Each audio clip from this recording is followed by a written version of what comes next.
Buenos días a todas y a todos. Vamos a continuar con el diplomado que están llevando a cabo del sistema de nulidades en materia electoral.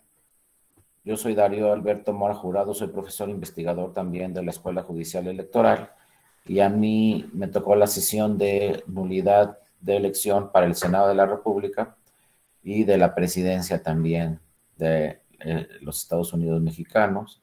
De cualquier duda que tuvieran, ya saben que pueden abrir el micrófono en cualquier momento o ponerme ahí una manita o escribir algo en el chat y con todo gusto escuchamos sus comentarios o sus dudas que tengan sobre el tema. Es muy importante para mí la participación de todas y todos ustedes, pues para saber exactamente, ¿no?, cuáles son las dudas que tenemos sobre este tema y de algún momento dado poder discutirlas y llegar a algunos acuerdos, algunos temas, ¿no? Como les decía, vamos a hablar la sesión de hoy y la de lunes sobre estos temas de nulidad en el Senado de la República y nulidad en la presidencia también de los Estados Unidos mexicanos. Y ya posteriormente también conmigo vamos a ver otras sesiones ya al final del diplomado, que son las de el juicio de inconformidad, donde también por ahí vamos a tocar algunos temas del recuento, que no viene directamente como un tema específico en el diplomado, pero también si tuvieran dudas sobre el recuento de votos, pues también lo podemos ir revisando, ¿no? Rápidamente vamos a ver estos principios que aplican en el sistema de nulidades que ya están desde hace muchos años, ¿no? En realidad, y los vamos a ir analizando uno por uno. En primer lugar, para enfocarnos ya directamente al tema, que seguramente ya lo han visto, hay tres formas en el sistema de nulidades para que los partidos políticos o las candidaturas invoquen ante el Tribunal Electoral, ¿no? O ante los tribunales electorales de las entidades federativas. Primero, se puede solicitar ante un tribunal, pues, la nulidad o la validez de un voto.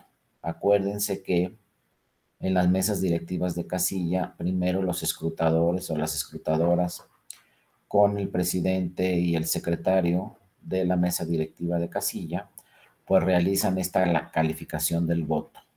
Lo primero que se revisa en una casilla es cuando se abren las urnas y se extraen las boletas, es si el voto es válido o el voto es nulo. Eso lo hacen las funcionarias y los funcionarios de mesa directiva de casilla, pero en una segunda instancia, cuando llega el paquete a el consejo distrital respectivo, ahí también se puede revisar estos temas de la validez o nulidad de un voto. Si así lo reclama un partido político, pues, y el acta tiene algunos errores o no los tuviera, se puede reclamar ahí ante la autoridad ya administrativa, pues la validez o nulidad de un voto. Entonces, si se reclama esa boleta, pues se tiene que abrir el paquete y revisar esa boleta o varias boletas, a ver si en realidad en la mesa directiva de casilla calificaron bien ese voto o no lo calificaron bien. Y entonces se tiene que hacer su rectificación. Esto lo pueden impugnar los representantes de los partidos políticos ante la casilla vía un escrito de incidentes o vía un escrito de protesta, o inclusive el presidente o la presidenta de la mesa directiva de casilla lo puede señalar en una hoja de incidentes que hubo un debate sobre la decisión de un voto, que la presidencia de la casilla decidió que el voto era nulo, pero que algún partido se quejó señalando que el voto era válido, o al revés, ¿no?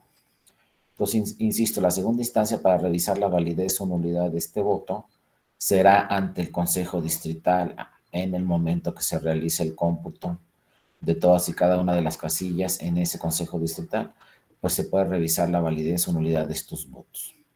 Pero luego sucede que ante la autoridad administrativa sigue el partido sin estar de acuerdo por la nulidad o validez de uno o varios votos. Entonces, de entrada pensamos, pues, ¿a poco se van a ir al tribunal a impugnar uno, dos, tres boletas?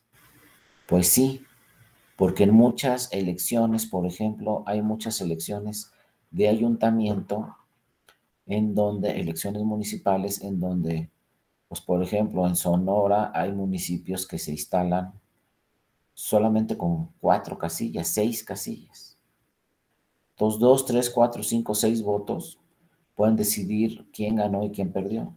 También hemos tenido muchos casos en el tribunal, pues elecciones muy cerradas. Inclusive hemos tenido casos en el tribunal, elecciones tan cerradas como que quedaron empatados.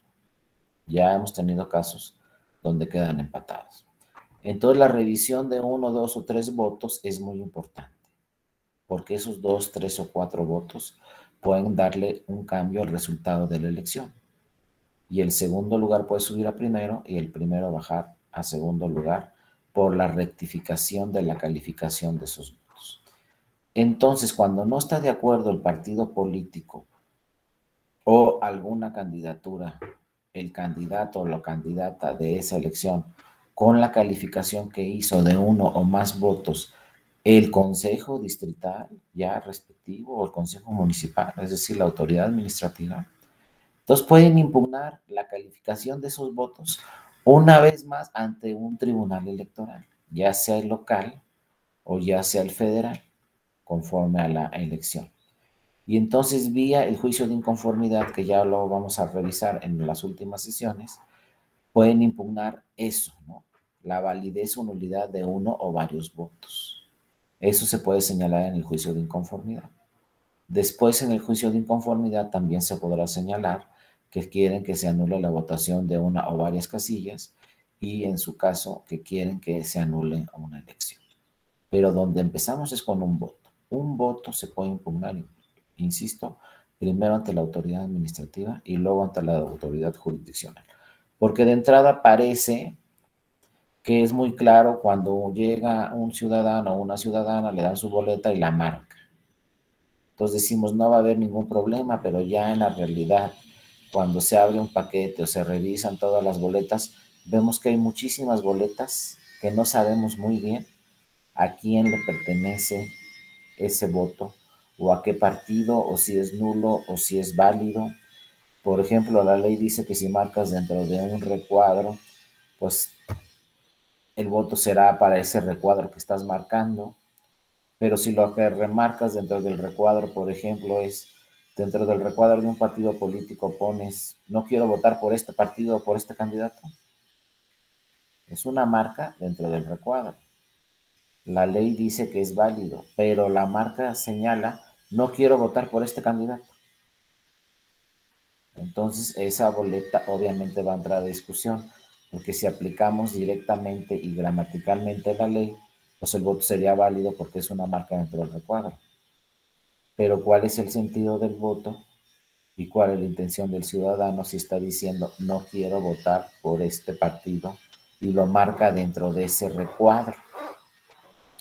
Luego habrá que revisar el caso concreto, habrá que revisar si la boleta tiene otras marcas o solamente tiene esa marca, porque desde ahí están las inconsistencias legales, ¿no? Que la ley nos dice marca el emblema de tu preferencia. Entonces marca puede ser cualquier tipo de leyenda, cualquier tipo de marca. La ley en realidad debería decir marca con una cruz o marca con una X el emblema de tu preferencia. Pero al decir solamente marca, pues como marca, como les digo, podemos poner no quiero votar por este partido político o podemos poner alguna leyenda denostativa y entonces sí quería votar por ese partido o no quería votar. Y empiezan las discusiones desde la casilla, luego ante la autoridad administrativa, y quien lo tendrá que resolver en última instancia son los tribunales electorales. Puede que esa boleta se discuta en un tribunal electoral local, y en su caso puede ser que llegue a discutirse esa boleta hasta el Tribunal Electoral del Poder Judicial de la Federación, donde como última instancia pues se decida si el voto es válido o el voto es nulo. Entonces, lo primero en el sistema de nulidades que aplica es la nulidad o la validez de un voto. Si un solo voto es nulo o un solo voto es válido. Y de ahí nos seguimos con todo lo demás, ¿no? Después, lo segundo que puede aplicar en el tema de nulidades es la nulidad de la votación recibida en una casilla. Aquí, ¿cómo está el sistema de nulidades en México? Que si yo impugno la votación recibida en una casilla, ojo, la autoridad administrativa no puede nunca actuar de oficio. Es decir, el Instituto Estatal Electoral o el INE, en su caso de elecciones federales, en ningún momento puede anular la votación en una casilla. Aunque estén las irregularidades que aparezcan las irregularidades que aparezcan, no puede anular una autoridad administrativa la votación en una casilla. Eso tiene que ser ante una autoridad jurisdiccional, o sea, ante un tribunal. Yo tengo que presentar una demanda y solicitarle a ese tribunal la nulidad de la votación en una o en varias casillas. Pero, ¿qué nos dice también el sistema de nulidades en México? Que si se anulan los votos en una casilla, se anulan todos los votos. Fíjense lo curioso. También se anulan los votos del que impugnó la votación en esa casilla. Por ejemplo, si un partido político va y dice quiero que se anule la votación en esta casilla, y tiene razón, y se anulan todos los votos en esa casilla por parte del tribunal respectivo, se van a anular todos los votos. También los votos que obtuvo en esa casilla el partido político que impugnó. Entonces, con eso hay que tener mucho cuidado. Por ejemplo, una vez me llegó un expediente donde el que impugnó fue el PAN, la votación recibida en una casilla. ¿Y saben cuál era el resultado en esa casilla?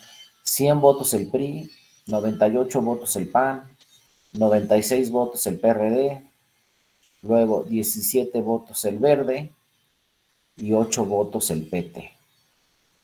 ¿Por qué se impugnó la votación en esa casilla? Porque solamente estaba el presidente. Nunca llegó el secretario, nunca llegaron los escrutadores, nadie sustituyó a esos funcionarios y por lo tanto se llevó a cabo toda la elección con solamente el presidente. Bueno, los criterios del Tribunal Electoral seguramente ya los vieron, dicen que si nada más estaba el presidente o la presidenta de la mesa directiva de casilla, se tienen que anular los votos. Entonces el PAN ya sabía que había un criterio de tribunal que decía en estos casos se anulan los votos. Entonces el PAN impugnó la votación en esa casilla y en consecuencia el tribunal anuló todos los votos en esa casilla. Pero ¿qué es lo que pasó en el cómputo distrital al anular los votos en esa casilla? Le quitaron 100 votos al PRI del cómputo distrital. Le quitaron 98 votos al PAN que impugnó. Le quitaron 96 votos al PRD. Le quitaron 17 al Verde y solamente le quitaron 8 votos al PT. Entonces, ¿quién salió ganando con esa impugnación? Pues el PT, que nada más le quitaron los 8 votos. El PAN que impugnó le quitaron 98 votos del cómputo distrital. Entonces la pregunta es, ¿le convino al PAN o no le convino al PAN impugnar la votación en esa casilla? Habrá que ver el resultado final, habrá que ver algunos otros puntos, etcétera. Pero aquí, pues, al PAN le quitaron también 98 votos. Al PRI que ganó le quitaron 100. Entonces están muy afectados tanto el PRI como el PAN porque les están quitando a uno 100 y al otro 98. Entonces la pregunta es, ¿le conviene al PAN impugnar o no? Pues solo el PAN lo sabrá. La cosa es esta, ¿no?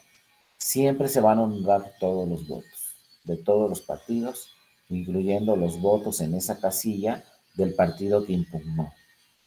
Por eso por ahí hay quienes dicen, no, cuando se anule la votación en una casilla, pues se deben de anular los votos solamente del partido que cometió la irregularidad. Sin embargo, así no es el sistema de nulidades en México. Y el sistema de nulidades en México nos dice, si se van a anular los votos, se van a anular todos los votos de todos los partidos, incluyendo los votos del partido político que impugnó la votación en esa casilla o en varias casillas, y que obviamente se actualiza la causal de nulidad. Luego tenemos la tercer nivel del sistema de nulidades, la nulidad de una elección. Seguramente ya también la han revisado en algunos casos. El tribunal electoral también, cualquier tribunal electoral, ya sea en una entidad federativa o el federal, pues tiene atribuciones para anular una elección. Nada más que aquí hay un tema muy importante. Las legislaciones señalan, como seguramente ya lo vieron y lo seguiremos viendo, las causales de nulidad de una elección. Y por ejemplo, rápidamente, ¿se puede anular una elección por violencia política en razón de género? No hay causal de nulidad en la ley. en la mayoría de las leyes en México, no hay una causal de nulidad por violencia política en razón de género. ¿Se puede anular una elección por utilizar símbolos religiosos? No hay causales de nulidad en la ley, tampoco en la Constitución. Pero nos dice Jaime, sí se puede anular. Pues sí tiene razón Jaime, pero ¿qué es lo que vamos a hacer? Técnicamente sí se puede anular, pero lo vamos a hacer de una forma distinta a la común, a la legal o a la constitucional. Por ejemplo, la ley nos dice, estas son las causales de nulidad. Y no encontramos por violencia política en razón de género o por utilizar símbolos religiosos. Entonces, hace muchos años los partidos decían, oye, ¿sabes qué, tribunal? No puedes anular la elección porque no existe esa causal de nulidad en la ley. ¿Con base en qué lo vas a anular? Aquí la ley dice que se puede anular una elección por rebase de topes de gastos de campaña, como dice la Constitución, o que se puede anular una elección porque se utilizaron recursos públicos, o que se puede anular una elección porque saliste más tiempo en el radio, en la televisión, de lo autorizado por la ley, pero no dice que se puede anular una elección por que utilizaste símbolos religiosos. Entonces le decían muchas veces los partidos al tribunal, no se puede actualizar la causal de nulidad, porque no hay, no está específicamente ahí en la ley. Sin embargo, el Tribunal Electoral siempre lo ha señalado, pues si se está vulnerando un principio que está en la Constitución, como es el artículo 130 que habla de separación iglesia-estado, y entonces, por lo tanto, no se pueden utilizar símbolos religiosos en una campaña, y si se utilizan, se está violando una norma constitucional. Dice el tribunal, pues no, porque no exista la causal de nulidad, no voy a anular esa elección, si la irregularidad es grave y es determinante. Ah, pero es que no está en la causal de nulidad ni en la Constitución ni en la ley. ¿Cuál va a ser el fundamento para anular esa elección? Y entonces dice el tribunal, no, pues el fundamento para anular esa elección no va a ser con base a una causal de nulidad.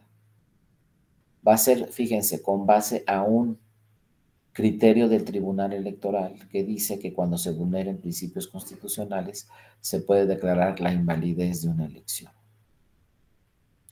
Entonces, ojo, no solamente hay que revisar las causales de nulidad que están en la ley y en la Constitución, también hay que revisar en una elección si se vulneran principios que están en la Constitución. Y si se vulneran principios que están en la Constitución, entonces lo que va a suceder es que se va a declarar la invalidez de la elección porque se vulneró un principio constitucional. No podemos declarar la nulidad de la elección porque no tenemos una causal de nulidad prevista, pero sí podemos declarar, ¿sabes qué? Esa elección es inválida porque se vulneró el principio constitucional de separación iglesia-estado en forma grave, en forma determinante y por lo tanto hay que anular, no hay que declarar la invalidez de la elección. Sí, adelante Jaime, buenos días, buenas tardes ya. No, Buenas tardes, maestro. Nada más para a ver si que me corrija si me equivoco. Son tres elementos para invocar esas causales, ¿no? Que la falta sea grave, sea determinante y no entraría el dolo, que sea dolosa. No, fíjate, Jaime, debe acreditar tres elementos, que sean irregularidades generalizadas, sean graves y sean determinantes. Correcto, entonces son esas tres, ¿no? Considero que son las más complejas porque la carga probatoria la tiene más la parte, ¿no? Exactamente, aquí el tema probatorio es muy complejo, sobre todo para el último elemento de la determinancia, porque es fácil llegar al tribunal y decirle, oye, pues esta irregularidad que sucedió es grave, ¿no? Y además es generalizada, porque es en todo el proceso electoral o en mucho tiempo durante el proceso electoral. Pero el problema es la determinancia, porque yo le tengo que demostrar al tribunal que esa irregularidad fue de tal magnitud que afectó el resultado final. Es decir, que si no hubiera sucedido esa irregularidad, el resultado final hubiera sido diferente. Ese es el tema de la determinancia. Y entonces para fijar la determinancia, pues el tema es muy complejo, ¿no? ¿De verdad afectó el resultado final de la elección o solamente es una irregularidad grave, generalizada, pero no afectó el resultado final de la elección? Aquí O sea, entraría más la determinancia cualitativa, ¿no? Más que exacto, la cuantitativa. Exactamente, la cualitativa es más sencilla porque es una determinancia numérica. Por ejemplo, vámonos no a una elección, sino a una casilla. Si en una casilla 10 ciudadanos votaron sin credencial y el presidente de la casilla dijo, pues pueden votar porque son mis vecinos y los conozco, pues sí es una irregularidad grave. Pero ¿es determinante o no? Entonces lo que hace el tribunal, a ver, 10 personas votaron sin credencial. Entonces, ¿cuál es la diferencia entre el primero y segundo lugar en la casilla? Pues 50 votos. Pues les contamos esos 10 votos y sigue ganando el primer lugar por 40 votos. Entonces sí tuvimos una irregularidad grave porque dejaron votar a 10 personas sin credencial, pero no es determinante porque aunque le descuentes esos 10 votos al primer lugar, sigue ganando con una ventaja de 40. Cosa diferente sería si en la casilla la diferencia entre primero y segundo lugar es solamente de 5 votos y dejaron votar a 10 personas sin credencial, pues esos 10 votos pudieron haber dado un cambio en el resultado final y entonces es determinante y entonces se anulan todos los votos en la casilla, porque es numérico, podemos saberlo. Pero luego hay la otra determinancia que dice Jaime, que es la cualitativa. Ahí no sabemos exactamente cuántos votos se afectaron. Entonces tenemos un problema más complejo. Por ejemplo, una vez también a mí me llegó un expediente y la hoja de incidentes decía el partido, quiero que se anule la votación en esta casilla, por lo que dice la hoja de incidentes, ¿no? Entonces acudimos a la hoja de incidentes que se exhibió como prueba ahí en el expediente y ¿saben qué decía la hoja de incidentes? De 2 a 4 cerramos la casilla y nos fuimos a comer. O sea, se fueron las funcionarias, los funcionarios, los representantes y dejaron ahí sola la casilla, 2 horas. Según ellos dejaron el lugar cerrado y lo que ustedes quieran, ¿no? Pero se fueron 2 horas a comer. Y todos firmaron de conformidad y no hubo ningún problema. Claro, el partido político que pierde va y impugna. Y entonces la pregunta es, ¿cuántos votos se afectaron? Pues no sabemos. Es una determinancia no cuantitativa en base a números, sino cualitativa, con base a que se vulneraron principios constitucionales como el de certeza, el de legalidad, el de transparencia. Entonces el Tribunal Electoral anula la elección por una determinancia cualitativa, donde hay vulneración a principios constitucionales, pero no sabemos exactamente cuántos votos se afectaron. Lo mismo sucede con una nulidad de elección.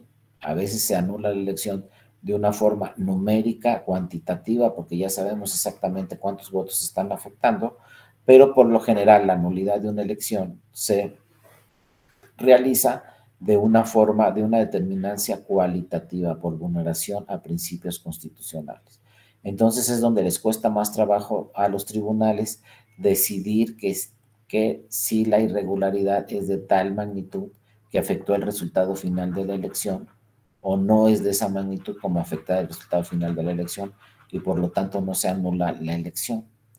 Por eso si ustedes luego lo van a revisar con algún compañero mío, cuando lleguen a las causales de nulidad constitucionales, van a ver que ahí el legislador creó en la Constitución unas causales de nulidad donde ya señaló de alguna forma una determinancia cuantitativa, porque dice para que se actualicen estas causales de nulidad que están en la Constitución, la diferencia entre el primero y segundo lugar en la elección debe ser del 5% o menos.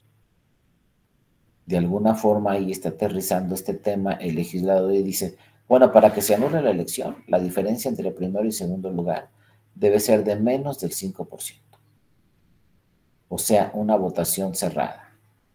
Porque si no es cerrada va a ser mucho más difícil que se anule esa elección, ¿no? Ahí ya se están poniendo números, pero algunas otras causales de nulidad, como vamos a ver, pues no hablan de números, solamente dicen que se acredite la determinancia. Y eso lo va a decidir un tribunal y un propio tribunal va a decir, pues estas irregularidades sí afectaron el resultado final de la elección o estas irregularidades no afectaron el resultado final de la elección y se anula o no, ¿no? Pero insisto, la diferencia entre causales de nulidad y de invalidez de la elección es que las causales de nulidad las tenemos en la ley y en la Constitución.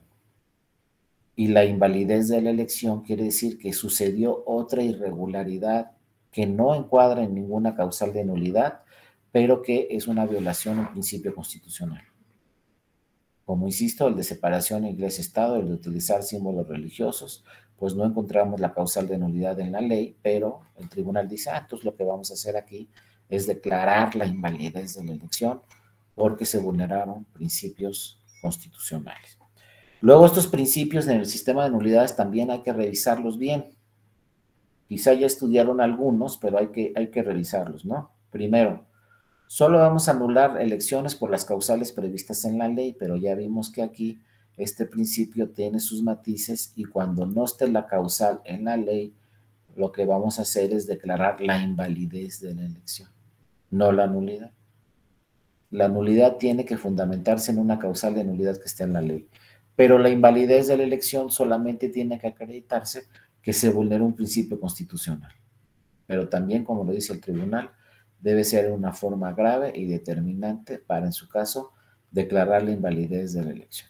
Luego, otro principio, la conservación de los actos válidamente celebrados. Aquí dice el tribunal en esa tesis que no vamos a anular cualquier irregularidad que suceda en una casilla o en una elección.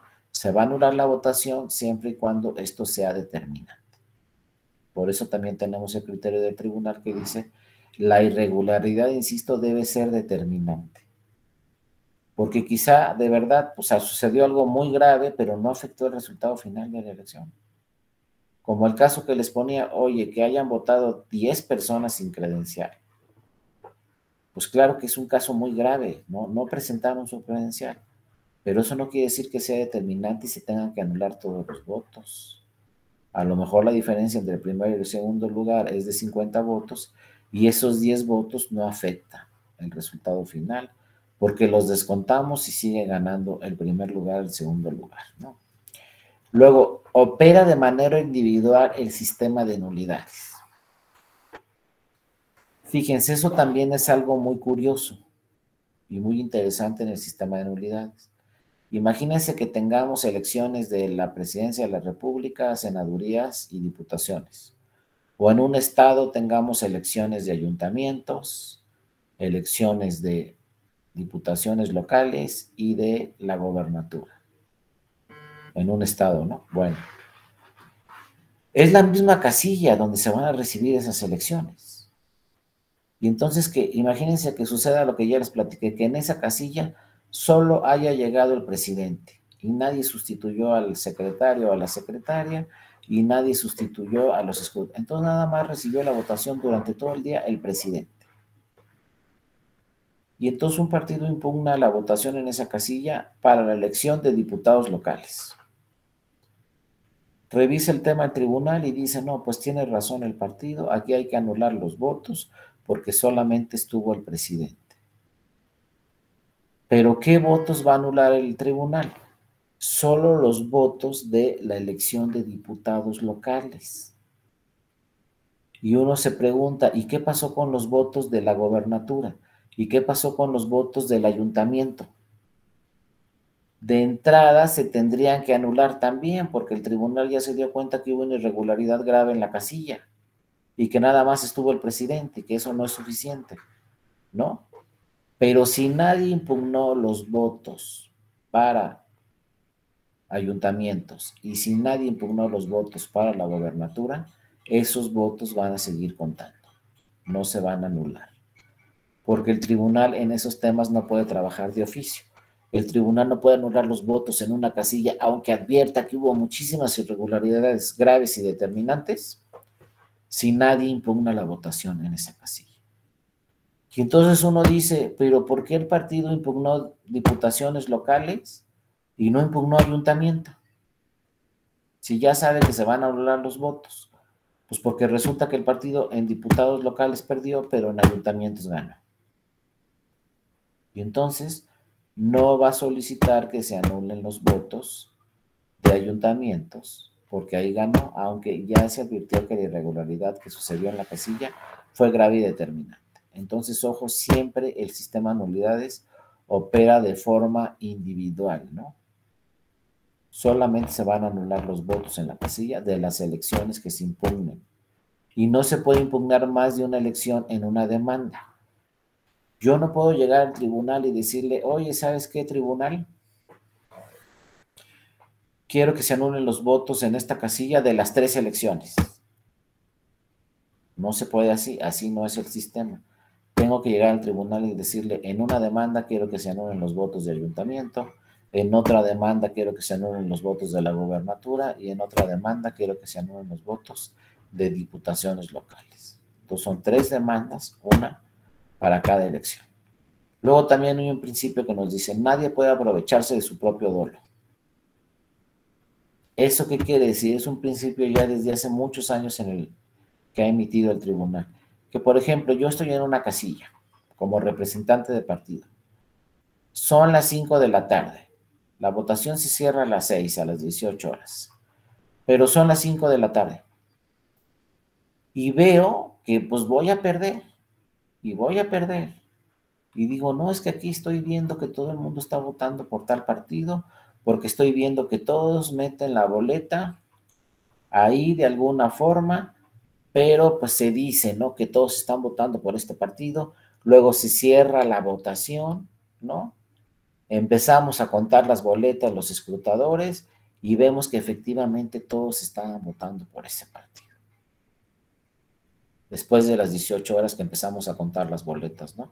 Entonces yo digo, pues voy a armar un relajo aquí en la casilla para que se anule toda la votación. Pues si yo cometí esas irregularidades, no se va a anular la votación, porque dice el tribunal, nadie puede beneficiarse de su propio dolo. Si yo cometí esas irregularidades en la casilla, yo no puedo solicitar al tribunal que se anule la votación en esa casilla porque yo cometí el dolo. Si no, sería muy fácil, pues voy perdiendo, entonces armo ahí un relajo en la casilla para que se anulen todos los votos. Lo mismo sucede en la elección. Entonces, ojo, yo no puedo presentar una serie de irregularidades, realizar una serie de irregularidades y luego llegar al tribunal y decir al tribunal, ¿sabes qué, tribunal? Quiero que se anule la elección. Luego, esta jurisprudencia también es esencial, es muy importante en el tema de nulidades.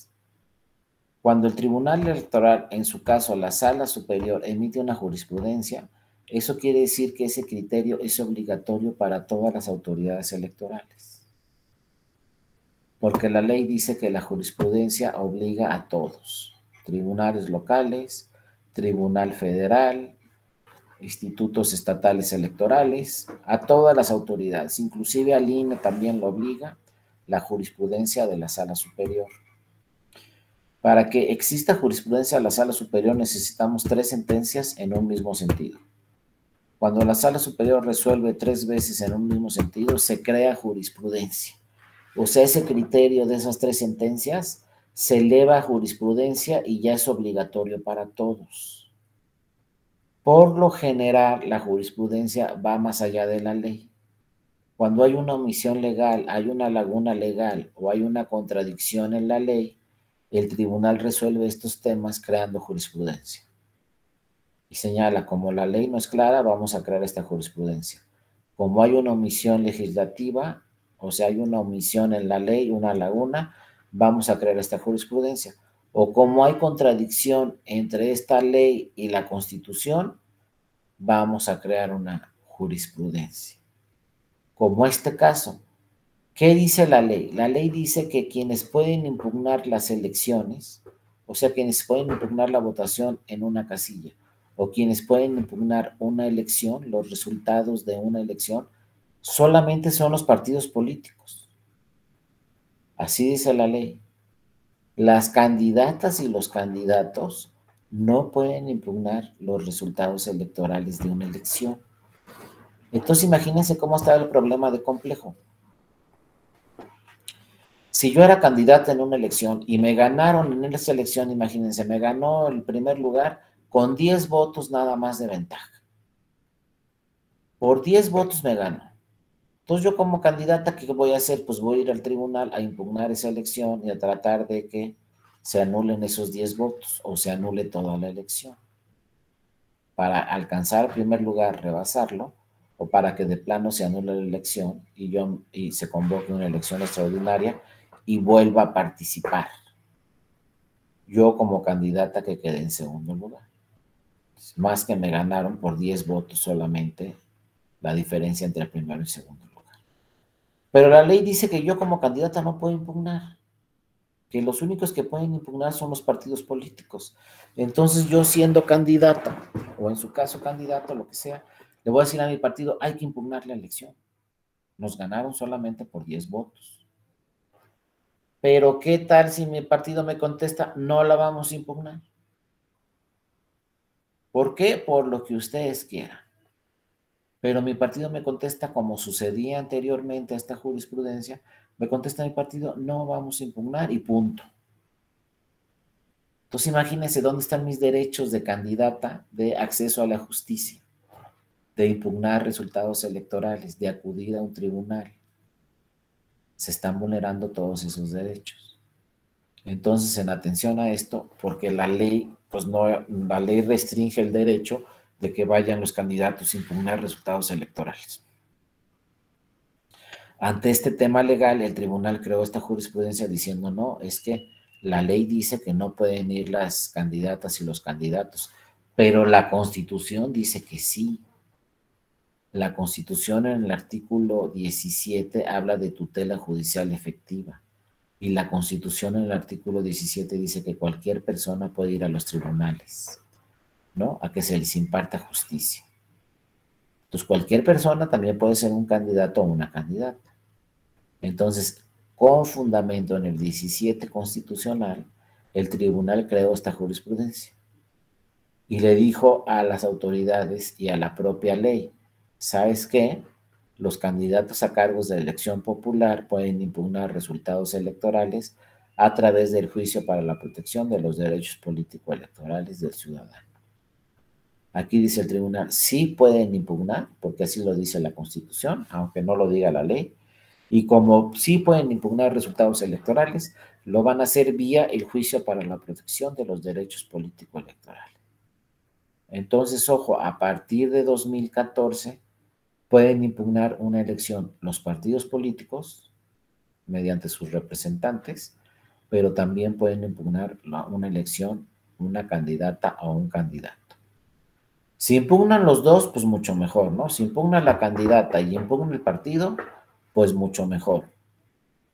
Pero si no impugna el partido, puede ir directamente el candidato o la candidata a impugnar la elección. Antes de 2014 no podía. El que tenía que impugnar la elección necesariamente era el partido político. Ahora ya no. Ahora ya el partido político sabe que si él no impugna, en un momento dado puede impugnar su candidato o su candidata toda la elección, ¿no? Entonces esto es lo que nos deja esta jurisprudencia 1-2014, que también pueden acudir a impugnar resultados electorales las candidatas o los candidatos, aunque no vaya su partido político a impugnar estas elecciones, ¿no? Luego aquí, pues ya como lo señalaba también Jaime, aquí hay dos criterios de determinancia, seguramente ya los vieron, la cuantitativa y la cualitativa. La determinancia cuantitativa pues es numérica y ahí se fija si afectó el resultado final o no esa irregularidad en un número determinado de votos.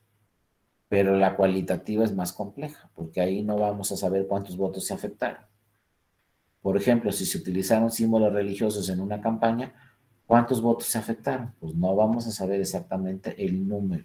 O si se ejerció violencia política en razón de género a una mujer candidata durante un proceso electoral, tampoco vamos a saber cuántos votos se afectaron por esa violencia política.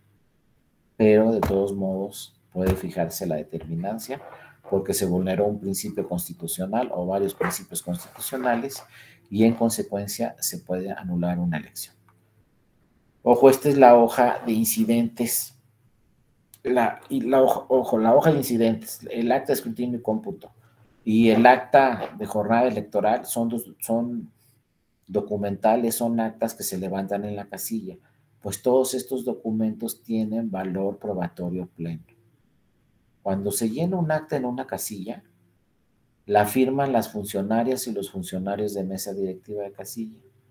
Al firmarla, estos funcionarios tienen valor probatorio pleno, o sea, es un documento público. O sea que las funcionarias y los funcionarios de entrada son sus vecinos, pero cuando están allá en la casilla también firman documentos y estos en automático se vuelven documentos públicos. Y la ley nos dice que si es un documento público tiene valor probatorio pleno, entonces se entiende como cierto lo que digan estas actas. Ojo, entonces no es cualquier documento. Las actas que señalan en la casilla están ahí como documentales públicas, como que es cierto todo lo que digan, salvo alguna prueba en contrario, ¿no? Y luego también, acuérdense, no se les vaya a pasar este tema de las boletas. Nosotros vamos a votar a la casilla y vamos a marcar el recuadro de nuestra preferencia. Por lo general, porque ¿qué sucede ya en los casos concretos muchas veces? Cuando se abren las urnas y se empiezan a contar las boletas, de repente resulta que en una boleta hay 3 marcas. Y entonces la primera pregunta, ¿por qué hay 3 marcas en una boleta? Ah, pues porque el ciudadano o la ciudadana decidió votar por los 3 de la coalición. Era una coalición de 3 partidos políticos y entonces la ciudadana o el ciudadano dijo o pensó, no, pues para que amarre voy a marcar los 3. Pues se equivocó. Porque si es una coalición de 3, obviamente son 3 partidos distintos, pero viene el mismo nombre del candidato. Entonces, ese voto va a contar para el candidato, porque es el mismo en los 3 partidos. Es el candidato de la coalición. La pregunta es, ¿y a quién le vamos a dar ese voto de los 3 partidos? Porque no podemos decir, no hay ningún problema y ese voto cuenta para los 3 partidos. Pues no, es un solo voto. No puede contar para los 3 partidos. Entonces, ¿a quién le vamos a dar ese voto con 3 marcas? Y esto se impugnó mucho al tribunal porque había diferentes legislaciones. Por ejemplo, había una legislación que decía, si la boleta tiene 3 marcas, el voto se lo vamos a dar al partido de mayor votación que obtuvo ahí en la elección, en la casilla. Bueno, se impugnó esa ley y se dijo que eso no era constitucional. Luego había otra ley que decía, si la boleta tiene 3 marcas, entonces no le vamos a dar el voto a ningún partido, solo al candidato. Porque el elector no se decidió por ninguno de los 3 partidos. Entonces, como nosotros como autoridad no sabemos si quería darle el voto al 1, al 2 o al 3, no se lo damos a ninguno. Pues esa norma también se impugnó por inconstitucional. Total que en la reforma de 2014, pues dijeron las legisladoras y los legisladores, ¿sabes qué? Pues vamos a distribuir igualitariamente esos votos. ¿Eso qué quiere decir? Que si en una casilla me aparecen, por ejemplo, 11 boletas con 3 marcas, lo que tengo que hacer primero en la casilla es poner en un rubro que viene en el acta de escrutinio y cómputo, coalición 1, así dice el rubro. Entonces voy a poner coalición 1, tengo 11 boletas. Eso quiere decir que hay 11 boletas donde marcaron los 3 de la coalición. Entonces la coalición 1 tiene 11 boletas. Así queda en la casilla. Luego cuando llega al Consejo Distrital y se cuentan los votos, la ley dice se van a distribuir igualitariamente para todos. Entonces, ¿qué se hace en el Consejo Distrital con esas 11 boletas? Dice la ley, pues le das 3 votos a un partido, 3 votos a otro partido y 3 votos a otro. Ya van 9 de los 11 que tenían 3 marcas. Entonces le das 3 a 1, 3 a 1, 3 a 1. Van 9 votos. El 10, ¿a quién se lo das de los 3? Al que tuvo mayor votación de los 3. Se lleva el voto número 10, ese partido. Pero el 11, la ley ya no dice del 11 a quién le daríamos el voto 11, pero se infiere que el voto 11 se le tiene que dar de los 2 partidos que quedan al que tuvo mayor votación de los 2. Y a ese le das el 11. Entonces, primero, de 11 boletas le das 3 a cada uno de los 3 partidos para que se repartan esos votos de forma igualitaria porque tienen 3 marcas. Luego, el voto número 10 se lo das, pues, híjole, aquí ya no se le puedo dar los 3 porque nomás tengo un voto, entonces se lo doy de esos 3 al que tuvo mayor votación. Y el voto número 11, pues de los 2 partidos que me quedan, se lo voy a dar al que tuvo mayor votación. Y así se distribuyen todas las boletas que tienen 3 marcas. El problema es que yo como ciudadana o como ciudadano, ¿por cuál de los 3 partidos voté? ¿Dónde va a quedar mi voto? Pues nunca lo voy a saber. Por eso es importante no marcar los 3 recuadros de los 3 partidos, aunque sean de la coalición y aunque sean de un mismo candidato. Porque si yo marco los 3 emblemas de la coalición, lo que estoy seguro es que estoy votando por ese candidato, pero ya no sé dónde quedó mi voto. A lo mejor mi voto se va al partido 1, a lo mejor mi voto se va al partido 2, o a lo mejor mi voto se va al partido 3. Por eso es muy importante que cuando nos den la boleta solo marquemos un emblema de un partido y un candidato. Así es seguro que ese voto se va para ese partido y para ese candidato. Y no se vuelve complejo el tema de que la autoridad tenga que distribuir todos esos votos, todas esas boletas que tienen 3 marcas, ¿no? Bueno, ya entrando al tema de nulidad de elección, rápidamente vemos esta que ya la vieron, que es nulidad de elección de diputados por mayoría relativa. Acuérdense, estas son las primeras causales de nulidad que se plasmaron en la ley. La de nulidad de elección de diputados seguramente ya la estudiaron en la sesión anterior y habla y nos dice cuándo se acredita por lo menos en el 20% de las casillas del distrito que hubo ciertas irregularidades. O dos, cuando no se instale el 20% de las casillas. Eso ya lo vieron en diputados. O 3, cuando los 2 integrantes de la fórmula resulten inelegibles. ¿Qué quiere decir que los 2 que ganaron resulten inelegibles? Que no reúnen los requisitos para ser diputada o diputado. ¿Cuáles son los requisitos? Pues, por ejemplo, podemos tener un requisito muy importante que es el de residencia. Si no cumplo con el requisito de residencia, no puedo ser diputado federal y entonces soy inelegible. Y entonces entra el suplente. Pero si el suplente también es inelegible por lo que ustedes quieran, entonces tiene que convocar a una elección extraordinaria, porque no fue elegible ni el propietario ni fue elegible el suplente. Y aquí también hemos tenido asuntos en el tribunal muy curiosos, así que llaman mucho la atención. Por ejemplo, una vez llegó un caso al tribunal donde, fíjense lo que pasó, el propietario impugnó, el suplente impugnó al propietario. O sea, los 2 ganaron, pero el suplente dijo, no, el propietario es inelegible. ¿Y por qué es inelegible? Porque no renunció a su cargo en los plazos que señala la ley. ¿Y por qué no renunció a su cargo en los plazos que señala la ley? No, porque yo vi que cobró la quincena, la siguiente quincena, o sea, la siguiente semana, y ya había renunciado al cargo. Entonces no es cierto porque cobró la quincena. Y entonces el tribunal resolvió, efectivamente no renunció a su cargo en los plazos que señala la ley, por lo tanto es inelegible, y el que entró fue el suplente. Fíjense, los 2 de la misma fórmula, pues resulta que el suplente impugnó al propietario. Luego hemos tenido otros casos, por ejemplo, en la elección de diputaciones locales en Sonora, ganó uno, ¿no? Una diputación local la ganó el propietario, pues resulta que el suplente lo mató al propietario para quedarse él de diputado. El suplente mató al propietario, pero luego entonces las autoridades empezaron a perseguir al suplente por delito, ¿no? Entonces el suplente fue prófugo de la ley.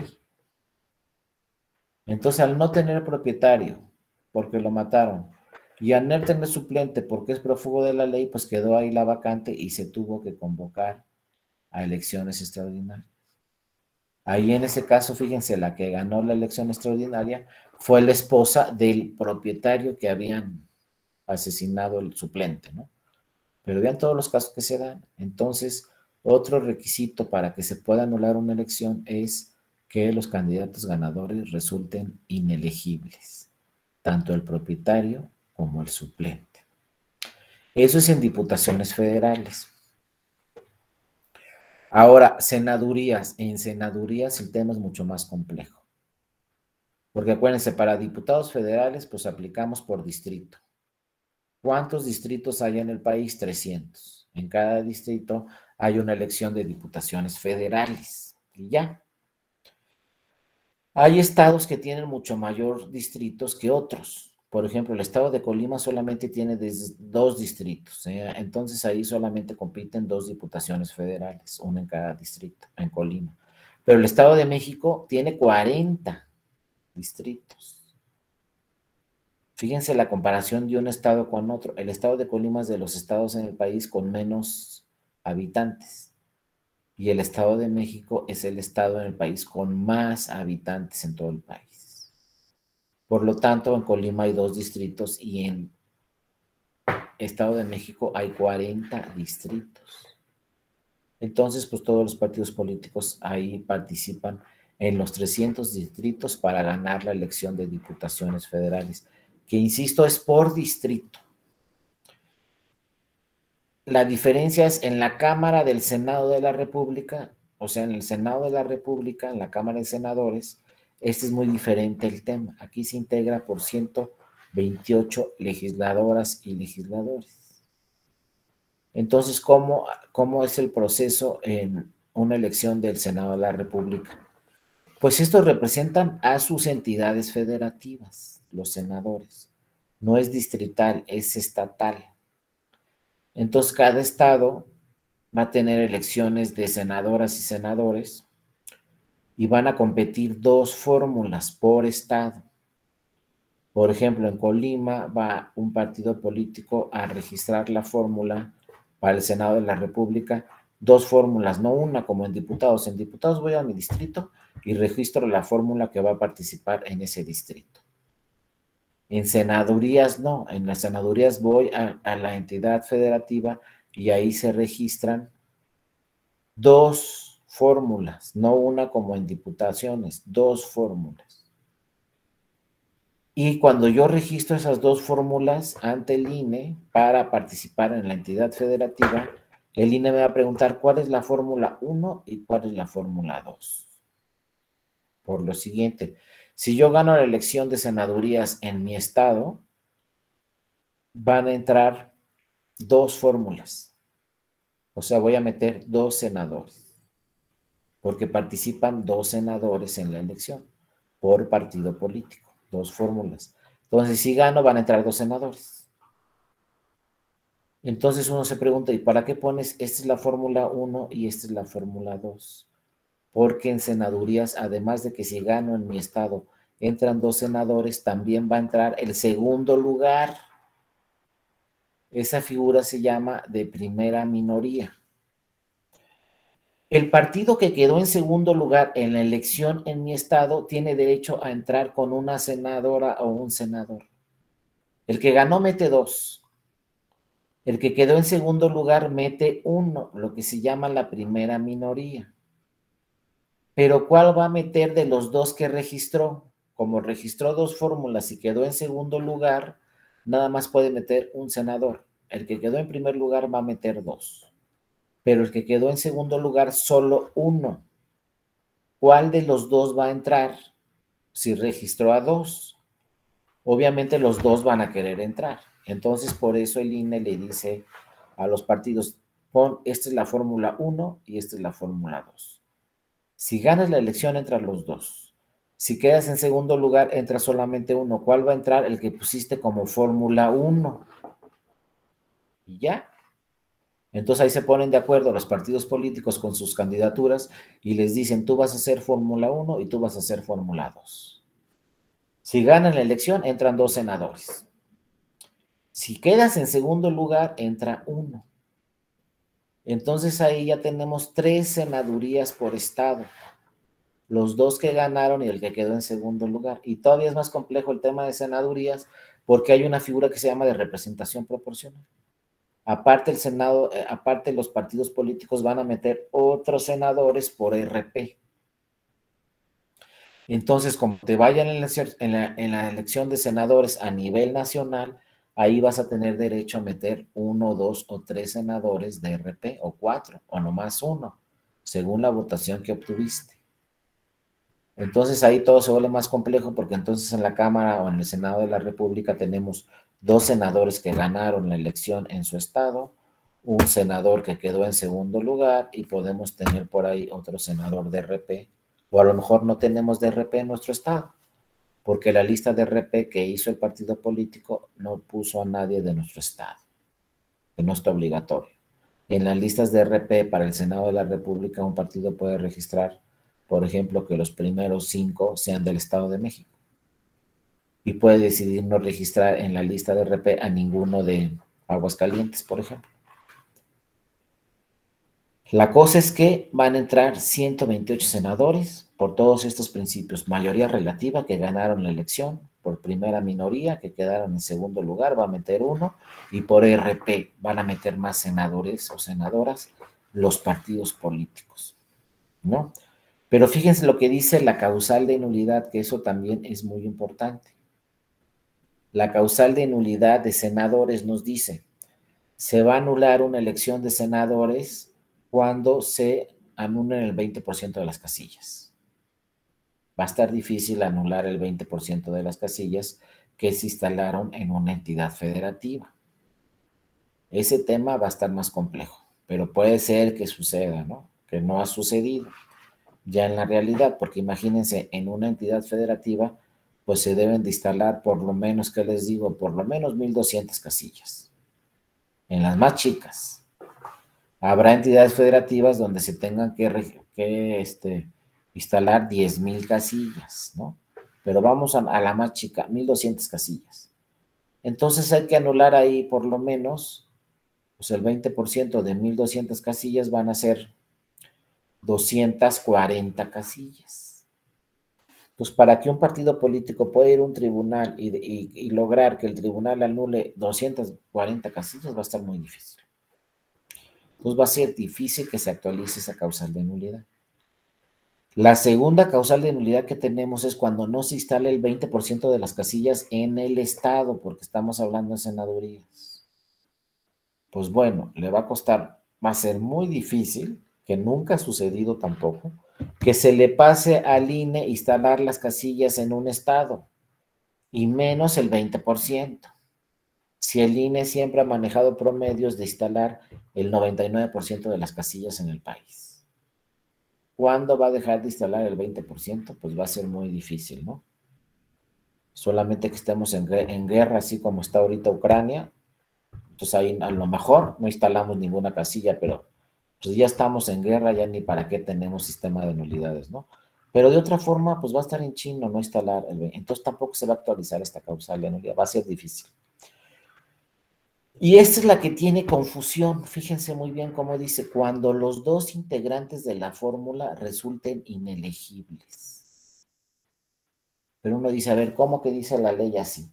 Cuando los dos de la fórmula resulten inelegibles, no se puede anular la elección. ¿Por qué no se puede anular la elección? Porque son dos fórmulas. La otra fórmula, pues son inelegibles a lo mejor el propietario y el suplente.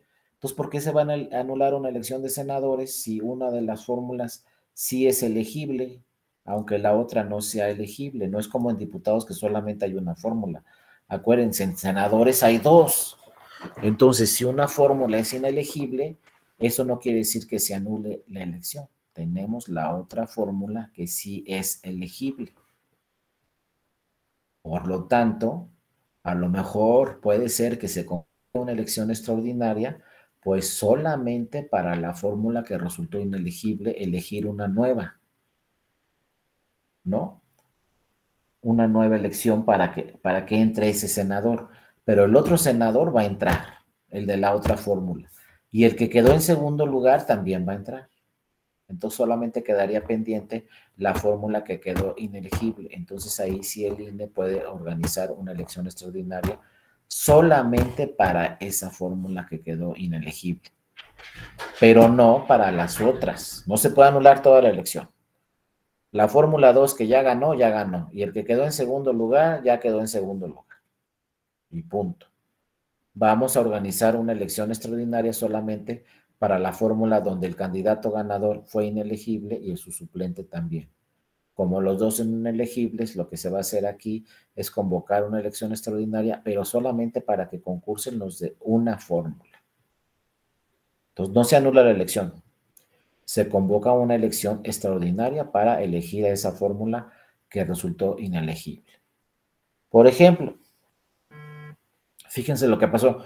En el 2018, pues se integró en la Cámara de Senadurías, se integró prácticamente la paridad de género, porque teníamos prácticamente las mismas senadoras y los mismos senadores. Faltaba una mujer para que quedaran 50-50. Así quedó en el 2018 el tema de senadurías. Pero después tuvimos una elección extraordinaria después del 18, creo que fue el año pasado, 2021, donde se celebró una elección extraordinaria para el Senado de la República. Entonces uno dice, pues ¿cómo que hubo una elección para el Senado de la República si las elecciones fueron en 2018?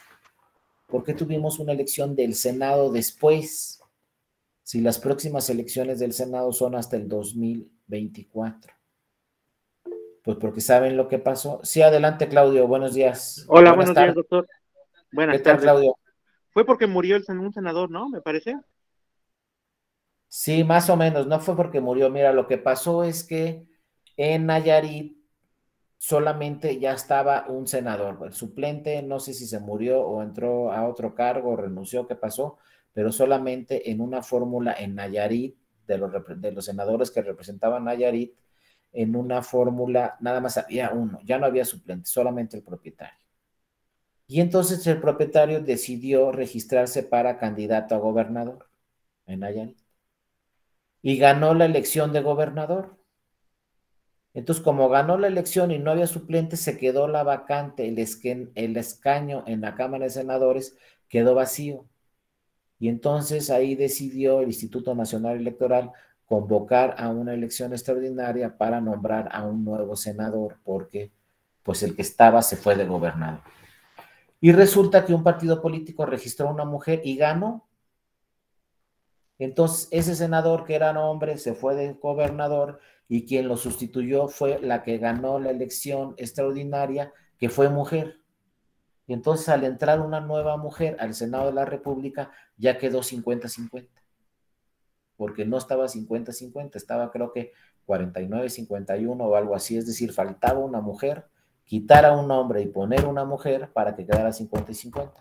Y esto fue de forma natural, porque el que estaba de hombre de senador se fue para gobernador y ganó. Entonces ya quedó de gobernador, se convocó una elección extraordinaria, la que ganó la extraordinaria fue una mujer, y eso, pues con eso se alcanzó la paridad de género en la Cámara de Senadoras y de Senadores. Entonces es muy importante, porque fíjense, no lo van a escuchar en otro país, ¿eh? Yo creo que solamente en México. Solamente en México, la Cámara de Diputados, hay 50% de diputadas. Y solamente en México, en la Cámara de Senadoras y Senadores, hay 50% de senadoras.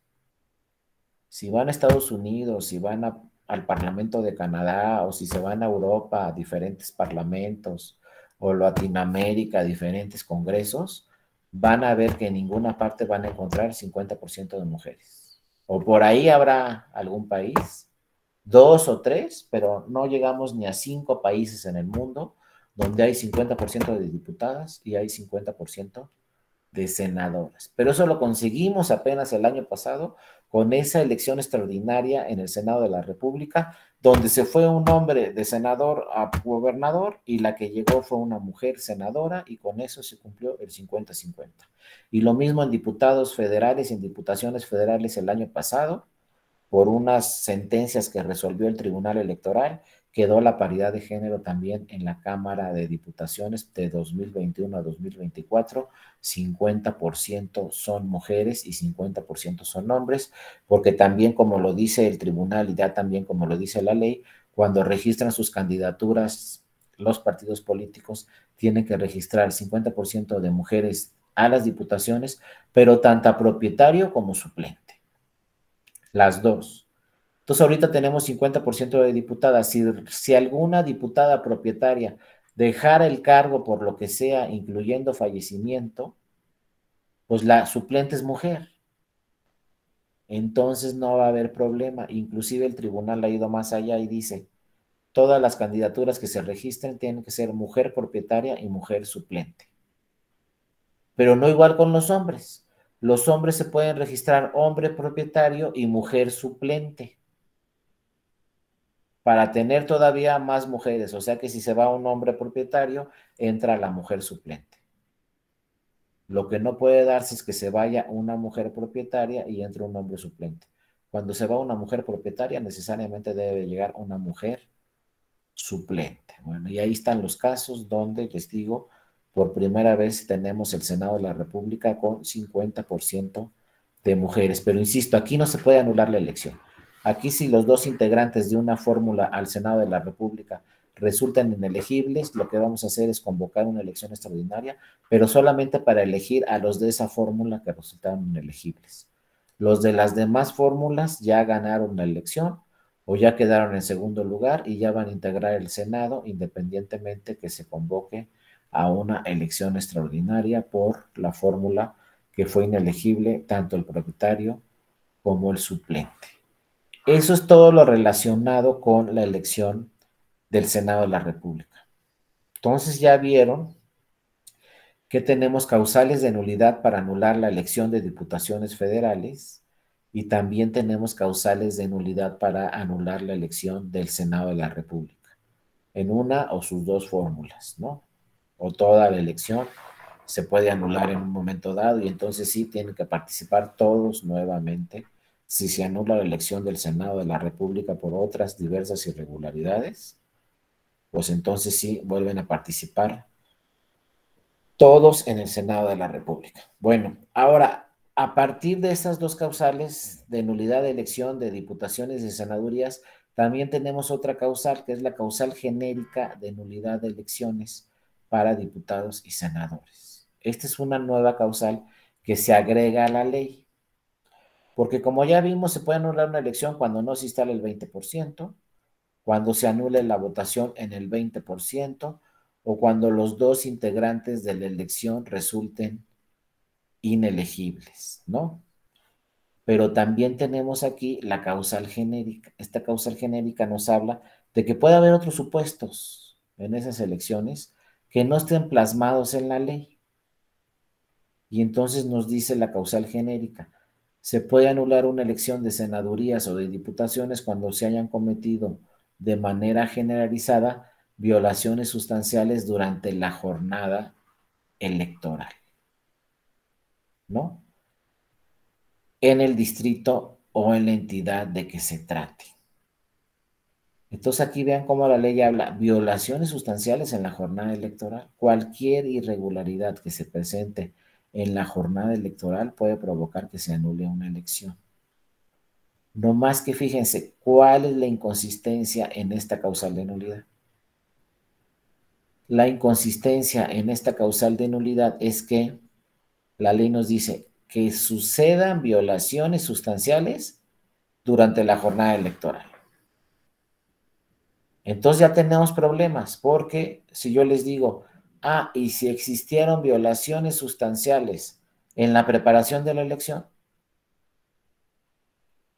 ¿no aplica esta causal de nulidad o se aplica? Entonces, bueno, aquí ha dado una interpretación distinta el Tribunal Electoral y dice, cuando también sucedan violaciones sustanciales en la preparación de la elección que impacten en el resultado de la jornada electoral, también se puede anular una elección. Entonces dice el tribunal, no solamente por violaciones sustanciales que sucedan en la jornada electoral, también se puede anular una elección por violaciones sustanciales que sucedan en la preparación de la elección. Entonces, todo lo que suceda también cuando se prepara una elección puede provocar que se anule la elección. Desde antes actos anticipados de campaña, rebase de topes de gastos, que se introduzcan recursos públicos o recursos de procedencia ilícita a una campaña, que aparezca más tiempo un candidato en radio y televisión que otros candidatos y no sea autorizado por el INE, o que se ejerza violencia política en razón de género, o que se utilicen símbolos religiosos. Todo eso puede motivar que se anule una elección de diputaciones federales o de senadurías. Simplemente para dejarles un dato, en la elección del 2021, se anularon elecciones en 15 ayuntamientos por diferentes causales. Entre ellas, por símbolos religiosos en una campaña, se anuló una elección municipal y en otra porque se ejerció violencia política en razón de género a una candidata.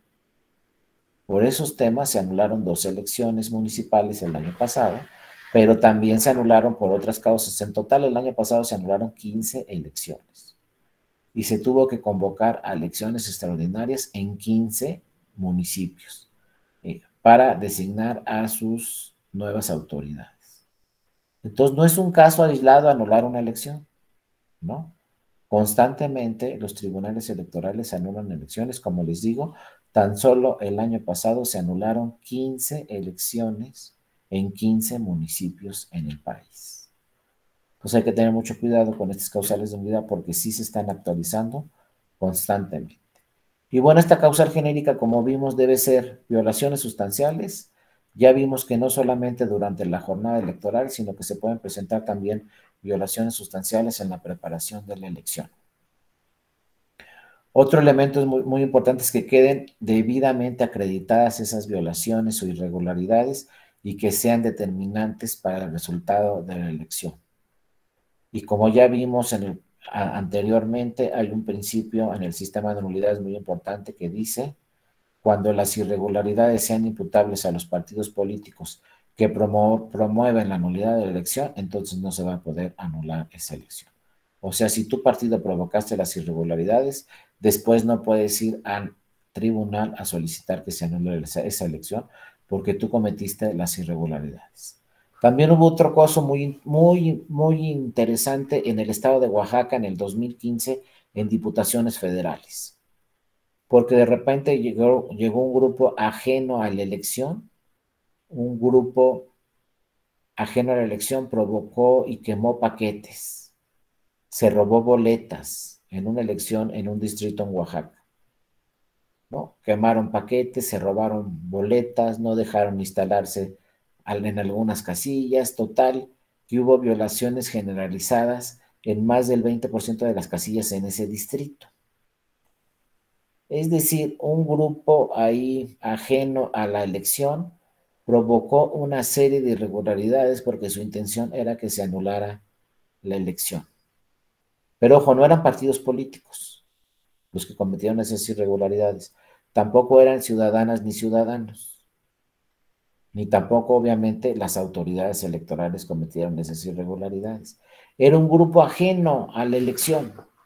Entonces, ¿saben qué resolvió ahí la Sala Superior? Dijo: como era un grupo ajeno a la elección y su intención era sabotear la elección, no la vamos a anular. Así se hayan cometido irregularidades en más del 20% de las casillas, no vamos a anular esa elección porque son irregularidades provocadas por un grupo ajeno a los que participan en una elección. Y entonces hubo muchísimas irregularidades en esa elección. En muchas casillas no se pudieron tomar los resultados, sin embargo no se anuló, porque la Sala Superior señaló: no se vale que porque un grupo ajeno quiera sabotear una elección, pues se tenga que sabotear y anular. Pues hay que ver también siempre en cada uno de estos temas quién cometió las irregularidades. Y si fue el partido político que impugnó la elección o si fue un grupo ajeno a la elección, pues quizá no aplique que se anule la elección, aunque existan ahí las irregularidades. Entonces, ojo, siempre es muy importante ver quién acreditó esas irregularidades. Y luego les traigo aquí también un caso muy interesante, ya de hace muchos años, que se resolvió en el estado de Durango, que llama mucho la atención aquí para saber cómo se acredita o no la determinancia. Esta determinancia que hemos estado discutiendo ya desde hace algún tiempo, que es muy difícil para un tribunal decir cuándo afectó el resultado final de la elección y cuándo no se afectó el resultado final de la elección. Fíjense en esta elección de gobernador en Durango, cómo quedaron los resultados. Eran aquellos tiempos, acuérdense, en el 2010, cuando iban en coalición PAN-PRD. Hubo muchas elecciones por esos años donde iban en coalición el PAN con el PRD, y todo el mundo cuestionó muchísimo cómo va el PAN con el PRD, si son dos partidos completamente distintos, dos plataformas completas. Pues así iban muchas veces. Y vean para este 2021-2022, ¿qué sucede ahora? Que van PAN y PRI en coalición, algo que tampoco nos íbamos a imaginar hace mucho tiempo. Pues ahora resulta que en las últimas elecciones de los últimos años hemos visto que van PAN, PRI y PRD de coalición. Pues bueno, son datos que van cambiando, ¿no? Conforme a las elecciones. Pero bueno, aquí en Durango, en esta elección de gobernador, pues la coalición Durango nos une, que así se llamaba, con PAN, PRD y Convergencia, tuvieron 279,000 votos y fracción. El partido que ganó, que fue el PRI, ¿cuántos votos tuvo? 295,000. Entonces fue una elección a nivel estatal, pues más o menos cerrada. Y entonces, obviamente, la coalición del PAN con el PRD impugnaron la elección y fueron al tribunal a decirle, oye, quiero que se anule esa elección. Entonces, obviamente, fíjense, aquí es lo interesante, ¿cuáles son los argumentos que señalaron el partido político que perdió ante el tribunal para que se anulara la elección? Y le dijo al tribunal, existió presión e intimidación de los electores en las casillas, en el Estado, por eso quiero que se anule la elección. ¿Y por qué hubo presión e intimidación en los electores el día de la elección de gobernador? Y señalan, ¿no?, en sus agravios, porque hubo un grupo de personas en la elección que realizaron un operativo de violencia, intimidación y manipulación de la jornada electoral mediante el robo de urnas y disparos, ¿no? Principalmente en las ciudades de Victoria, de Durango, Gómez Palacio y Lerdo, derivado a la falta de coordinación de las instituciones de seguridad pública y del Instituto Electoral Local. O sea, existieron robo de urnas y disparos. Entonces dice el partido, hubo robo de urnas y disparos en la elección, la gente se asustó y ya no salió a votar. Y por lo tanto, eso me afectó en la elección y muchos que iban a votar por mí no salieron a votar por mí. Entonces uno dice, pues, ¿sí se asustaron los electores y no salieron a votar? ¿O no se asustaron y sí salieron a votar? Porque si se asustaron y no salieron a votar, entonces a lo mejor eso se afectó el resultado final en esa elección y hay que anularla. Pero había que revisar más elementos. Fíjense, el partido político que quedó en segundo lugar ofreció como pruebas algunos mapas y dijo, miren, aquí en el círculo que está en el centro había una casilla, había otra casilla, había 4 casillas.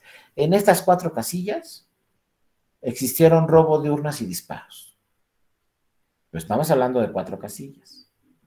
Y luego vean, mapa número 2, aquí está el distrito, aquí están las 4 casillas. Se acredita en el expediente que en estas 4 casillas hubo robo de urnas y disparos.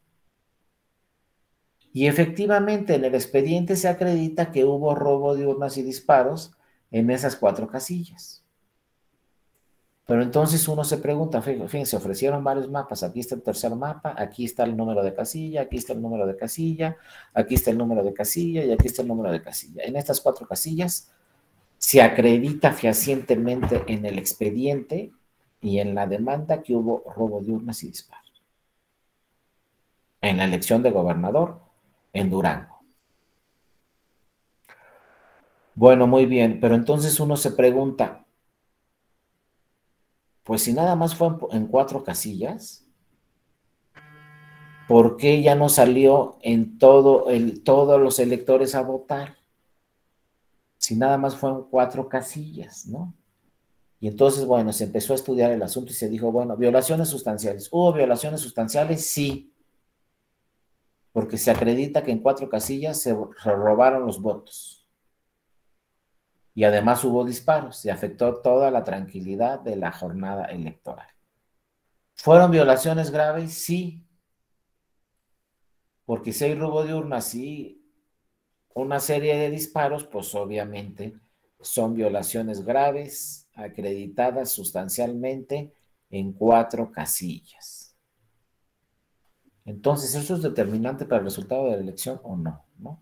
¿Son irregularidades generalizadas? Pues fíjense, aquí empieza el problema. ¿Cuántas casillas se instalaron en el estado? 1,381. ¿En cuántas hubo robo de urnas y disparos? En 4. Entonces, ¿por qué se asustaron en todo el estado y ya no salieron a votar? Y dice el partido, porque ¿qué creen? Esto se difundió en los medios de comunicación, el radio y la televisión, como a la 1 de la tarde del día de la elección, empezaron a decir, hay robo de urnas y disparos en las casillas. Y no dijeron exactamente en qué casillas, pero todo el estado escuchó en el radio y la televisión que existía robo de urnas y disparos. Entonces eso afectó a todos los que iban a salir a votar, no solamente a los de esas casillas. Porque si yo estoy en mi estado y me están diciendo, hay disparos, se están robando las urnas, pues a lo mejor digo, no, ¿sabes qué? Pues ya no salgo a votar. Ya me asusté. Y entonces la pregunta es, ¿fue determinante o no estas irregularidades? Primero, que fueron en 4 casillas, hubo robo de urnas y disparos. El problema fue que como salió esto en medios de comunicación, pues la gente pensó que era en todo el estado. Y ya no salieron a votar. Pero imagínense, si ustedes son magistrados, anulan o no la elección por estas irregularidades que se escucharon en todo el estado. ¿Cuántos se asustaron y cuántos no se asustaron? Esa es la pregunta. ¿Anulamos la elección o no? Con un resultado, como ven aquí, de 279,000 el segundo lugar, 295,000 el primer lugar. ¿Aplica o no? Sí, adelante, Manuel. Buenos días. Buenos días, doctor.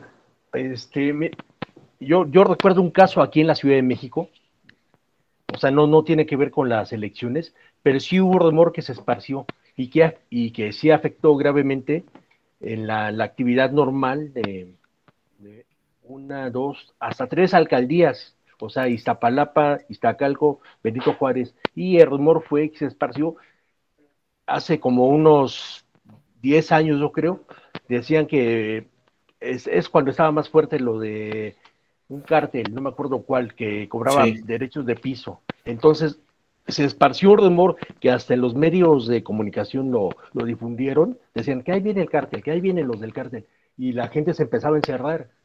Entonces, no sé si en algunos casos electorales como este que nos está relatando pudiera ser que esa fuerza de los medios de comunicación y sobre todo los rumores a nivel pueblo sean determinantes para afectar, en este caso, lo que nos comenta una elección. ¿Es cuánto, doctor? Muchas gracias, Manuel, por tu participación. Y claro que sí, tienes toda la razón.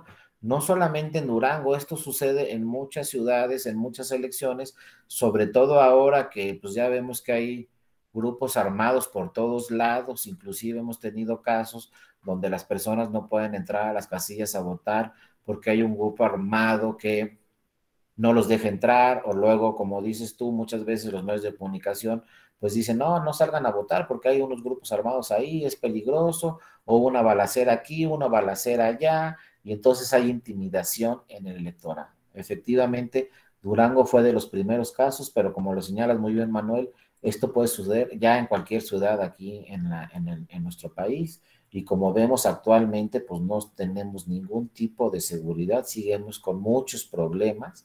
Yo que soy de Colima, pues ahorita en Colima la cosa está en chino, ¿no? Hay asesinatos todas las noches y ya hay una especie de, pues las autoridades nos recomiendan a todos los de Colima, saben que, pues si vives en Colima no salgas después de las 8 porque está muy peligroso, y efectivamente tenemos 15 días ahí, ya llegó el ejército, en fin, están tomando diferentes medidas. Hoy fue el presidente de la República al estado de Colima a supervisar a la Marina, a diferentes grupos militares ahí protegiendo al estado. No sabemos hasta dónde vamos a llegar.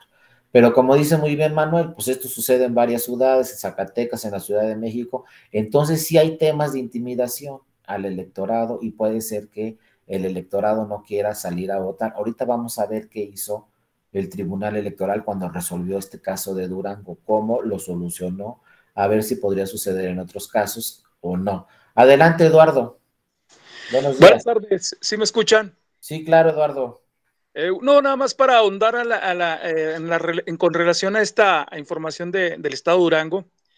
Aquí en el municipio de Gómez Palacio, en esa elección, sí sucedieron los disparos al exterior de la escuela donde se ubicaban 21 casillas, pero sucedió, los disparos sucedieron cuando estaban realizando el escrutinio y cómputo.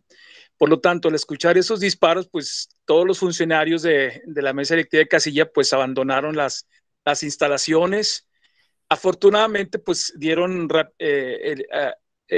noticia rápido al Consejo Municipal, y personal de supervisores fueron hasta las instalaciones, aseguraron en las aulas ¿cómo se llaman? Las urnas, las sellaron y la trasladaron junto con la policía a la sede del Consejo Municipal.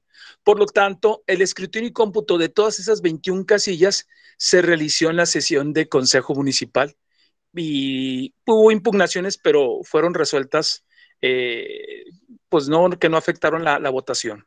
¿Es cuanto? Muchas gracias, Eduardo, por tu participación. Y mira, después de tantos años, qué buena memoria tienes de que todavía te acuerdas lo que sucedió en esa elección en Durango, que fue un caso que obviamente llegó hasta acá a la Sala Superior. Primero lo resolvió el Tribunal Electoral de Durango y posteriormente lo resolvió la Sala Superior acá del Tribunal Electoral del Poder Judicial de la Federación.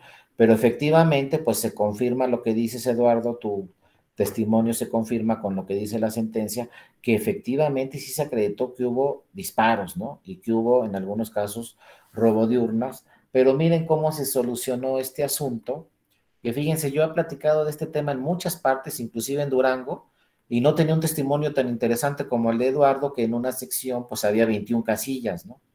Y que realmente en esas 21 casillas pues sí los funcionarios se fueron y dejaron ahí las casillas, pero sin embargo se conservó el resultado de esa elección. Muchas gracias por tu participación, Eduardo, muy interesante, y después de varios años pues me doy cuenta de algunos acontecimientos que efectivamente sí sucedieron ya en base a lo que nos está señalando. Entonces vean lo que sucedió, pues sí fueron violaciones graves, ¿no? Que haya disparos en una elección son violaciones graves. También fueron irregularidades generalizadas porque fueron en distintas casillas, no fue una o dos casillas, fueron varias casillas. Pero a ver, ¿fue determinante o no? ¿Y saben lo que hizo la Sala Superior para saber si fue determinante o no? O sea, si la gente se intimidó, ya no salió a votar o no. ¿Cómo vamos a saber si se intimidaron o no se intimidaron? Si salieron a votar o no. Entonces dice el tribunal, pues vamos a ver cuántos votaron en la elección anterior. Por ejemplo, si en la elección anterior votó un 50% del electorado y en esta votó un 60%, pues no se intimidaron por esos actos, porque votaron más que en la elección anterior. Pero si en la elección anterior votó un 50% y en esta nueva elección votó solamente un 20%, entonces decimos, no, pues sí hubo intimidación en el electorado, sí se asustaron y no salieron a votar. Entonces se hizo ese estudio y resulta que en esta elección de gobernador había salido la gente más a votar que en la elección anterior.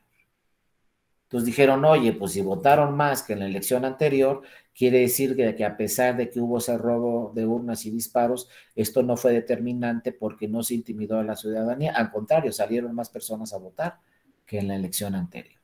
Y por lo tanto, dice la Sala Superior, en consecuencia, no es determinante y no se anula la elección. Vean cómo también estos parámetros muchas veces son importantes para saber, a ver, se asustó la ciudadanía, se intimidó la ciudadanía y decidió no salir a votar, pues la única forma que vamos a saber es compararlo con la elección anterior. Lo comparó la Sala Superior con la elección anterior y dijo no fue determinante, porque sí salió la gente a votar, a pesar de esos robos de urnas y disparos, a pesar de que se manejó en los medios de comunicación, la gente salió a votar y como nos dice muy bien Eduardo, de todos modos, esos votos contaron, ¿no? Se los llevaron y los contaron. No sé, Eduardo, si te acuerdas de esos disparos, como a qué hora fueron, más o menos.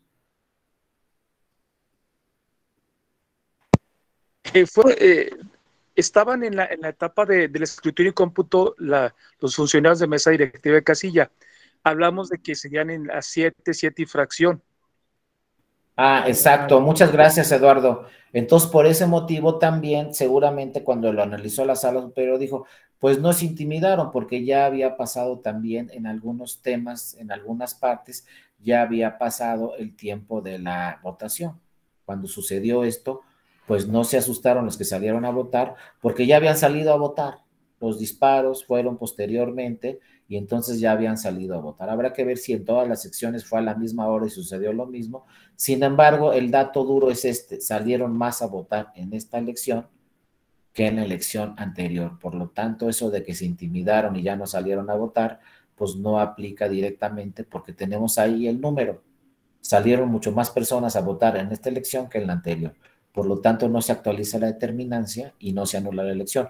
Cosa diferente hubiera sido, imagínense, que hay disparos en la mañana y que posteriormente no sale la gente a votar y entonces vemos que en una elección anterior votó el 50% en promedio y en esta elección votó el 20%, entonces ahí se afectó esa irregularidad y sí sería determinante porque se acreditó que se asustaron y no salieron a votar. Pero en el caso de Durango no sucedió así, no hubo intimidación en realidad, sí lo manejaron los medios de comunicación, pero la gente en esa elección salió a votar y mucho más que en la elección anterior. Por lo tanto, no se acreditó la terminancia y no se anuló la elección. Tanto el Tribunal Electoral de Durango como el Tribunal Electoral Federal confirmaron la elección y bueno, ese fue un caso donde llamaba mucho la atención la terminancia. Sin embargo, a pesar de que el resultado fue muy cerrado, pues de todos modos siguió conservando el triunfo el que quedó en primer lugar porque, insisto, no se acreditó la determinancia con ese tema de la intimidación a los electores, ¿no? Y este es el que le señalaba, con este terminamos la sesión del día de hoy. Este también llamó mucho la atención porque fue un nuevo criterio que emitió la Sala Superior, ¿no? Nulidad de la elección del Distrito Electoral 11 en Oaxaca. Elección de diputados federales. Se dio en el 2015, ¿no? De hecho, la candidata que ganó, pues además era una candidata mujer, ¿no? Fíjense lo que pasó. En esa elección, en ese distrito en Oaxaca, se recibieron 346 paquetes electorales. Esto es el 76.5%. O sea, prácticamente el 24% de los paquetes no llegaron.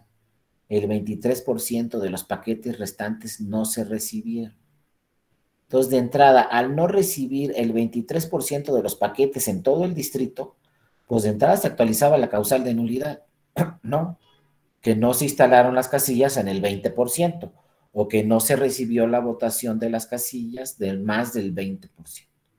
Aquí era más del 20% porque estamos hablando del 23%. Imagínense que en un distrito no llegan el 23% de los paquetes. No, pues de entrada decimos se tiene que anular la elección, ¿no? En virtud de que las casillas no se instalaron, fueron abandonadas por los funcionarios de casilla o los paquetes fueron robados, quemados o siniestrados, ¿no? Entonces hubo un relajo ahí en ese distrito y no se obtuvo el resultado del 23%. Les digo, de entrada vamos a pensar, se tiene que anular la elección. Si no tenemos el 23% de los resultados, pues hay que anular la elección. Sin embargo, ¿quién cometió todas estas irregularidades de, sobre todo, robarse las urnas, robarse los paquetes, quemar las boletas, presionar a los funcionarios para que se vayan de la casilla? ¿Quién provocó todo esto?